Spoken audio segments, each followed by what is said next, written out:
එතුමිය හොඳින්ම දන්න ආකාරයට 2012 අංක 22 දරන පළාත් පාලන ආයතන ඡන්ද විසීම සංශෝධන පනතේ 66 වගන්ති ප්‍රකාරව යෝජනා සම්මතයකින් බව හොඳින්ම දන්නවා. එහෙනම් අපි විරුද්ධ ඡන්දයක් මේ සභාවේ සිටින බහුතරයක් දෙනා අපි විරුද්ධ ඡන්දයක් ඉල්ලා සිටිනවා. යෝජනා විශ්ලේෂණය. ඒ යෝජනාව මාට සෞජන්‍ය බලී සුභාශීෂණය කරනවා. අපේ කණ්ඩායම මුළුබද්දාව ඡන්ද 708ක් ලබාගත් 1000 ඡන්ද සංඛ්‍යාව මත දුරක් නැති වුණේ. ඒ වගේ පිංගිරිය අපි ඊතරම අවසරවන්තයි.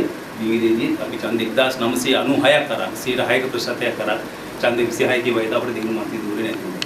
නමුත් අභිමානින් කියන වැඩිම අපි ඕන පක්ෂයක් අපි හැම පක්ෂයක්ම ගත්ත මන්ත්‍රීවරු සංඛ්‍යාව ගත්ත ඡන්ද සංඛ්‍යාව බෙදුවා නම් අපිට එනවා මත දුර සදාගත ගත්ත සංඛ්‍යාව අපි තමයි වැඩිම ඡන්ද ප්‍රමාණයක් කරන් තියෙන මන්ත්‍රී දුරයක් ගන්නවා. ඒ වගේ හිතමත් පැහැදිලි 38ක් ගත්තා NPP එක උන්ට මන්ත්‍රී දුර 9ක් ආවා. නමුත් ඔබලගේ මන්ත්‍රී දුර සංඛ්‍යාවෙන් බෙදුව ඡන්ද සංඛ්‍යාව එකක් වැඩි. ඒකෙන් තමයි මේ සභාවේ මන්ත්‍රී දුර 21 22ක් උනේ. ඕහැඟින් එකක් ආවා.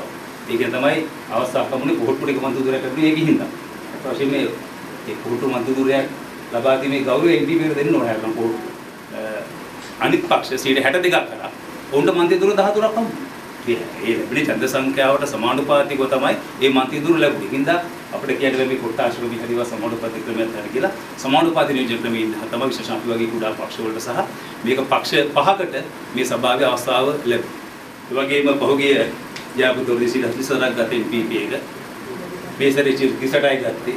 අපි 6ක් ගත්තා. දැන් මොලයක් තියෙන කොහොමද පැහැදිලි NPP නැතිනම් ඡන්ද තියෙන කාගවද අපි ජාතිකත්වය සහ ව්‍යවසායිකත්වය මත පරිපූර්ණ කරන පක්ෂයක් නිසා විශේෂම බලාපොරොත්තු වෙන පාරිසරික අංශය සම්බන්ධයෙන් ඉදිරියේදී මේ ප්‍රදේශ සභා සමිතිය විශේෂ රාශියක් කරන්න අපි ආදාහනාගාරයක් වත් නැති ටවුන් හෝල් එකක් වත් නැති ඉන්වීම එකක් වත් නැති ඊටමත් දුප්පත් ප්‍රදේශ සභා විලැජ්ජ වෙන්න ඕනේ නැත්නම් ඒකින්ද අපේ මේ කණ්ඩායමෙන් අපේ ප්‍රදේශ සභාවෙන් අපිට පුළුවන් නම් ඒ ළඟා කරගන්න බැරුව ගිය ඉලක්ක ළඟා කරගන්න මම හිතන අවුරුදු 4 අවසානයේදී අපිට පුළුවන් වේ සතුටින් අපේ ඒ දුර කාලය අවසන් කරා. මම මේ සම්බන්ධව උතුමා විශේෂ අවධානය යොමු කරනවා. අපි ඔක්කොම ඉතලා කටයුතු කරමු.